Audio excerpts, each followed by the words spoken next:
Here we go.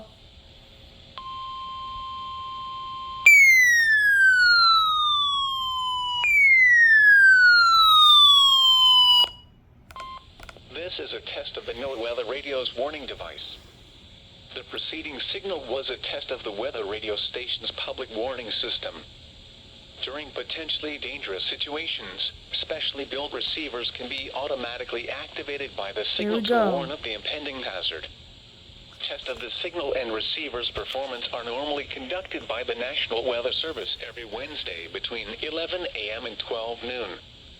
If there is a threat of or existing severe weather in the area on Wednesday, the test will be postponed until the next available good weather day. Problems with reception of this broadcast, normally more noticeable at greater distances from the transmitter, can occur even though you are using a good quality receiver in perfect working order.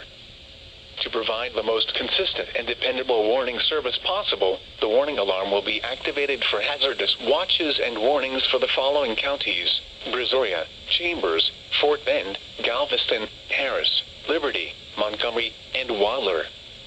Repeating, this is a test of the NOAA Weather Radio's warning device.